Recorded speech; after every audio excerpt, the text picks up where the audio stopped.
Next presenter is Nicola Sandoli from Informatica, and he will tell us something about data governance and AI, and AI for data governance. Yeah, hey, hi. When you hear this word like about 101 times, you'll stop and we'll change the meaning. But actually, I would like to thank Tobias because your presentation was very nice and a good lead way for what I'm going to present today that actually answered your question.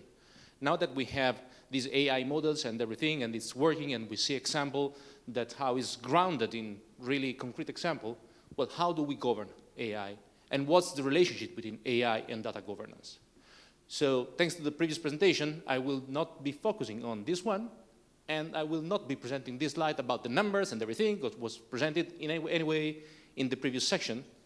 I'll be focusing on this one. That is a story that you may guess it's not a new story. In fact, it's a story that is coming from 1995. So let me give you the context. So what happens is that a few days ago, while researching for this presentation, I was listening to the news, and two pieces of information came to the news.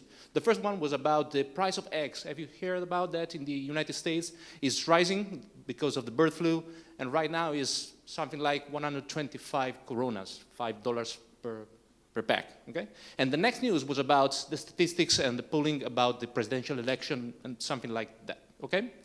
So the journalist was bringing up this story dated 70 years ago from Isaac Asimov. I'm not a big fan of science fiction, but 70 years ago, Isaac Asimov, this weird guy, by the way, was writing this story that was part of this franchise, is the name of the story. And the story was like this. In 2008, so we wrote the story in 1955, and it was predicted that in 2008, the US presidential election was run by Multivac, this big computer that was collecting all the data about the statistics of previous elections, economics, historical data, stuff like that, AI basically. And in November, when the election is due, it was able to predict who will be the next president. So no need for a real election. But it was taking into account also the human factor, okay? So the human factor means that, again, 1955, that's amazing. It was taking into account the fact that human can change the things. So he selected, 2 days before the election, one average guy. In the story is Norman Mueller from Indianapolis, is an average clerk, okay? He picked him up, and the Secret Service bring him in front of the Multivac, the supercomputer, and the computer starts asking him a few questions. Actually, 2 hours of questioning. Random question. What is the traffic light like in your city? What do you think about the pickup trash, okay? The only question that in the story Norman Mueller remembers is only one question. What is the price of X? That's why it strikes me this 1995 presentation. So the angle that I would like to take from this story, that it's an amazing story, are 2 things. One, the signals were there. Well, not for everyone, but for the ones who can read, like Isaac Asimov, every signal was there. He decided to describe this dystopic reality that was foreseen in 2008 about AI. But the interesting part is that what is missing from this story is actually the data governance part. I hope I'm not forcing too much the story, but the angle I want to take is that what happens here is what Tobias was mentioning, and what the question that you asked. How do we measure? How do we control that things are not derailing? What do we need to do? Well, data governance is actually the missing part of this story. Multivac is not explaining us how it's calculating things. There's no transparency, there's no policy, there's no ethical guardrail. So I would like you to look at the data governance in your company not as the restraint to innovation and to AI adoption, but on the contrary, the guardrail, the policies that allows us all together to move fast in the right direction, the direction we want. That is not the Multivac reality where some machine decide the election or the price of X. So, jumping ahead, I now have the chance to focus on what we actually bring to the market and where AI fits. So this is the platform that we as Informatica, I didn't introduce myself, by the way. My name is Nicola Sandoli, and I'm a data governance and data integration specialist for Informatica. So Intelligent Data Management Cloud is the platform that we sell, is a SaaS solution. hybrid, not cloud, is a hybrid solution. But the important thing here is that it's a platform, consumption-based, made of 3 main categories of services. The first 2 blocks here are everything about data integration and application integration. So everything's related to your data in motion when you need to connect 2 applications, replicate data from Salesforce to some cloud provider, everything that needs to be elaborated, whether it's an API or is a change data capture, that integration, ETL, push down, whatever it is. The last one is MDM, Master Data Governance, and we have a presentation right after mine, so I won't stay on that beside the fact that it is meant for finding your golden record. What we'll be focusing on is the central piece that is everything about data governance. That spans from catalog, quality, glossary, marketplace, and access management. But let's also focus on this one. So I've said 3 pieces of services: data integration, MDM, and data governance. Beneath, you've seen probably that there was a black band that was named Claire. Claire is the part of artificial intelligence that we embed into our platform. And you will see later on that is in 2 ways embedded into the platform, a Copilot and a GPT. Luckily enough, marketing didn't come into play with a fancy name. It's Copilot and GPT. That's what it does. Why I'm speaking about the platform? Because you enter in a single place, your username and password, and you have access to all the service of Informatica platform. Why this is relevant? Because in order for you to have a governed AI, we think that is now the time not for you to buy quality, integration, how do I call an API? Because it would be yet another way to silo your data. The idea is to provide you access to the whole platform, and you draw your consumption based on what you have in your bucket. You buy a certain number of credit, and you consume as you would do in the hyperscaler. And so you have access to all services in the platform. Let's spend just a couple of minutes on what is data governance about to us. So basically these 4 areas: catalog and glossary, quality, marketplace, and data management. Let's go one by one.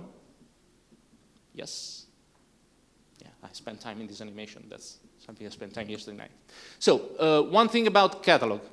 The first thing you need to do for this knowledge graph, siloed data, everything that Tobias spoke about, for you to work, so the idea is for you to bring into production AI, because we've seen and we are seeing a lot of effort in AI, but the main issue that we would like to help you to solve is how do we bring that from a pilot stage into production? So the first thing is, well, where are my data?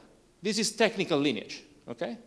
So when you have a report, a BI report or an AI model, you need to know where the data are coming from. Here you can't read, I can't read even, but it's Tableau, Snowflake, 3 on-prem services, and 3 more things that's a product management platform, web, and other things. So you need to know where your data are coming from. Another piece of information is about the concept that you need to define in your company. So catalog goes together with glossary. You need to define the concept. It's not enough to understand where the data is coming from. If we do not understand what the meaning of a KPI in sales, or what is the description of an AI model, we need to have also that. Not only that definition, but that definition needs to be linked to the catalog, okay? So the part that is important is to have the catalog, the glossary, and the vertical lineage. That's what is called. This is somehow a knowledge graph. This is a relationship reality that connects some concept to the table, to the AI model, to the policy, to the data quality rules, so forth, so on. One other important thing nowadays is not only to know where the data that are feeding your AI model are coming from, but also have what I call a communication tool. This is the same lineage graph that you've seen before, but now I'm overlaying this blue column that represents the quality. So imagine that you have an input for your AI algorithm or a KPI that is showing up on a report, and the data user understands that something is going wrong with their data. The zip code, the product code is not good. If I tell to the IT, look, my product number is not good, I know it, could you fix it? The IT guy would look at you saying, yes, but to me, product means 40, 50 tables coming from God knows where. And not only that, now with the lineage, we found where it comes from, what is the lineage that they need to fix. But if I'm telling him something is going wrong with this data quality rule, I can check throughout the supply chain of my data that the data was broken here or here. So that's where I need to act throughout my entire supply chain. Close to the report, to the source, right in the middle. So it's catalog, it's defining the concept, and also have the quality and the quality score all in the same place. That's how we put policies around our data. Once we have all of that, we need to publish the data. We need to bring that data to the business. Otherwise, there would be no good. So the marketplace does exactly that. You create a data product, and you would be able to present it in a simple way. And the most important part here is not all the information that you're putting here, the quality, the lineage, and everything. What changes, actually, the dynamics in a company is the name of that is written somewhere here, the stakeholders, the name of the business owner, the data owner from a business point of view, and the technical owner. That changes the dynamic. Before, we knew that this guy produced this report, but now he left, but we keep calling him because we know that he knows the thing. Now we assign responsibility. The real change that I would like to highlight here is that the click comes in when the data steward doesn't feel it like a burden in himself. Now I have to deal with more bureaucracy, but instead he takes it as an opportunity to shine in the company. I'm the one who's producing this AI model that generates that revenue. I'm the one who's producing this report that lands every Monday on the board desk. Or I'm the one who's producing 100 reports that nobody looks at. So I have customers that are now looking at their career based on the fact that they can actually trace the data that they produce from the source to the delivery. And the last bit, when it comes to the delivery, is about access management. Up until now, we track the data, we connect the information, we show the quality, we publish the data, but as when you place an order on Amazon, somebody needs to deliver that order in a secure way, okay? So data access management is about that. Thanks to AI, we were able to catalog the data, not manually. We extract the information and we tag automatically that data as a PII data, subject to the GDPR or an ESG or an AI model that should be treated in a specific way. And that's done through the Clear Copilot that I mentioned briefly before and will mention in the next slide. Once you catalog all of that and you define your policy in a central location, so here, for example, you won't be seeing it, but it says every time that you see a data that is tagged with a business email address or a zip code or a personal name, you'll mark it as private data. So when the user with all the privileges, HR from Czech, can access the table, he will see the data clearly. If the user, Nicola Sandoli from Italy, shouldn't have access to all data, but I am an AI or a data scientist, the same table is delivered to me based on this policy, the data that I automatically tagged, and is delivered to me in a masked way. So I cannot see the name, the date of birth, and so forth, so on. Okay? This is the supply chain for data governance, and how I hope that you can see why data governance is relevant for you to bring your AI from pilot stage into production. Okay. And now I think it will be easy to understand the two things. Why does it matter? Well, in a nutshell, in every presentation, in every discussion that I've seen lately, it seems that the thing that you need the most is to trust your data. So here I have a bunch of examples of AI algorithms for an insurance company, fraud prevention, risk analysis, claim, and everything. So you get your data, you run through the LLM or whatever is your algorithm, and you get the result. But unless you trust your data, there's no meaning in it. Well, actually, it's risky. It's multivac predicting the next president without you knowing what it's doing.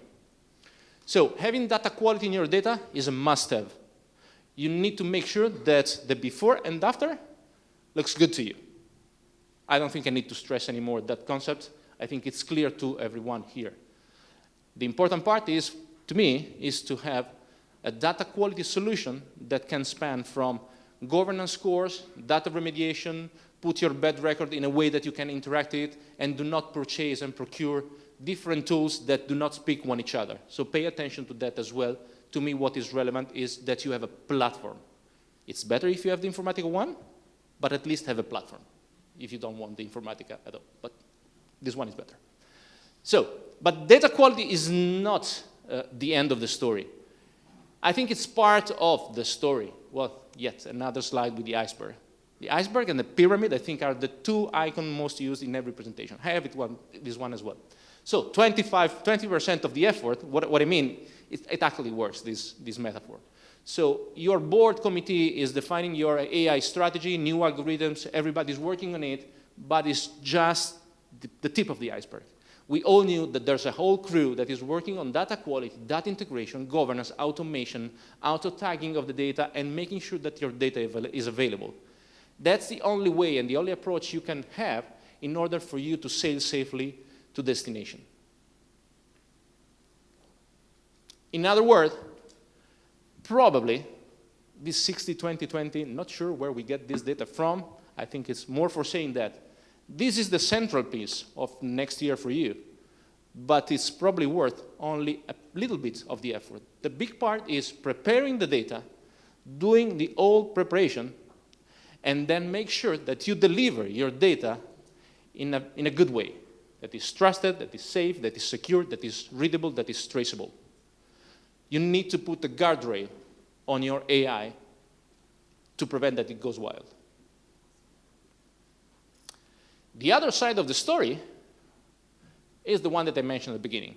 So in the platform, we realized, it was back in 2018 when we introduced Claire for the first time in the platform. Back then, I didn't understand why we put Claire and AI. Is it needed, really? Now I got the point. And we split the concept into two parts, the Copilot and the Claire GPT.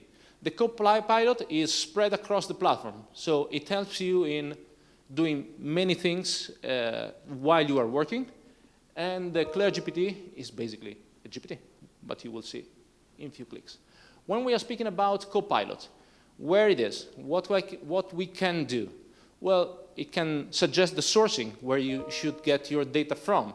You are doing the lineage, and the system checks that there's a part that is not linked to the other. It may suggest you may want to also connect that one. It can, as I mentioned before, check for the data sensitivity. This is an email. Do you want to tag it as a private data? Not only that, sometimes you have data that are coming from SAP, for example, that nobody knows. Not even a German guy can understand what's in there just based on the title of the column. So the AI can look into the data, not only the metadata, so the name of the column, but into the data and check if perhaps is a sensitive data. It can, in the same fashion, infer the relationship. So you have two tables, you scan one, you mark and tag, and bring under governance one table. Well, you have another table that looks like the same. You may want also to bring that under control. Data quality. Again, Tobias, I keep mentioning you. Where are you, Tobias? Over there. You mentioned before that you can you can spot the outlier in the data quality. Same thing. We are probably using kind of the same large language model, an AI model, embedded in our platforms and in our project. But this is the same. It helps you and automates the work that you're doing every day. The concept of a copilot is present in the platform.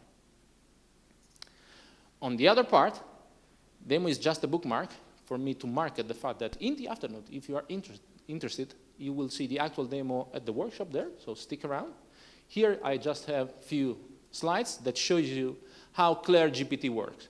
So within the platform, this is a bigger image, but you will have all these services available to you. One of the services is named Data Governance, Data Validation, Data Integration, and Claire GPT. You click on it, and you start asking questions to your platform. Let me stop just for a second here. Claire GPT is as good as your data are, even more than that. What I'm trying to claim here is that this GPT is not better than the one that you saw in the presentation before. Probably the user interface is not at the level of ChatGPT, but the differentiator here is that we are able to speak with all the data that you connected in the platform. So if you connected SAP, Oracle, Azure, Databricks, Snowflake, Tableau, Power BI, all the chain, and you added the glossary to that, the policies, the data quality, the marketplace, and everything, all of a sudden, all this information and knowledge database that you have can be queried through a GPT. In our case, Claire GPT is doing that. So you need to build your foundation for you to be able to switch and enter in this new era where you interact through analytics, but also through a natural language model. So it's a prompt, as you can see. There are a few things that you can do here. You can, for example, ask for help. You do not need to go around and search for, okay, what is it, a connector? What's an API? How do you define a quality rule? All this kind of stuff that you can ask when you are querying our help and support. That's just the entry point. The second part is that you can ask, bear with me, Zobra's something, okay? Okay, that one. And check for the sales and order data set, okay? Well, actually, he understands that I wrote in Czech, but then he answered in English, okay? And so here, it's pulling out the information that you have stored in your platform, but it's telling you in a way that everybody can understand that the sales and order data set details is a data set in Snowflake that is owned by Rebecca Drake and John Adam, is made like this and that, and it has quality rules applied, and the result of these quality rules are like this, okay? Here, I'm querying for the metadata, okay, for the information. So columns, quality, information that is at metadata level. That is what you usually do in a data governance platform. But when the business user enter in a data governance area, it cannot actually look for the data. Usually it needs to get out, enter into the table or in the data integration service and actually look for that data, okay? Here, Zobra's product, okay? I'm actually pulling out a preview of the data. So in a single place, that's the shift that we were speaking about, is I'm actually asking for the data. So I have this data quality rule, I'm interested in the data, let me see how this data look like, and from here, if I click, there's no link, but there should be a link here, I can open up and enter back into the platform, because the two things are connected. And what it does, behind the scene, explanation, so scrolling down, is generating a SQL query. So I'm wondering, is this for a business user? Is for a technical user? Is for the data owner? I really do not have the answer. I'm looking at you, clients are using it, and they are using it in very different ways. For asking very high-level questions, looking for the data, speeding up the way they copy and paste complex SQL query, looking at the data, answering to the auditor that is coming in and checking if you know where your data are. There are many ways, and I think we are still defining the way. We are analyzing the query, and the query that are coming in are mainly analytic prompt. How many employees do we have? What is the best product in that region? Give me only the products, the average price of these products, and so forth, so on. Those are the typical questions that we are starting with, but I don't think they will be the only one. In fact, what they are also do, so I understand the word Zobras, that's clear, show me. Another thing that you can do is, again, show the lineage. And this is not a picture. This is the link I was referring to. From here, you can go back and then navigate into the platform, that lineage that is showing you Tableau, Snowflake, the Cloud Data Lake, current customer, and so forth.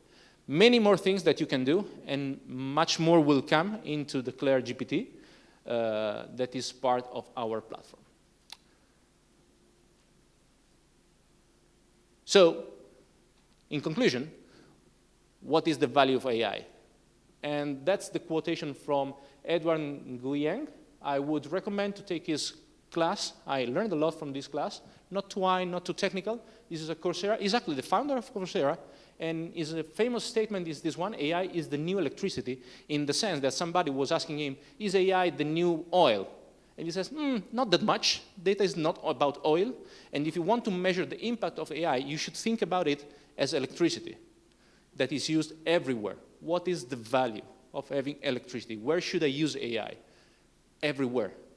Probably in the same way that electricity comes to our life and is now allowing me to do this presentation, turning on the light, and shutting down this microphone. Thank you very much.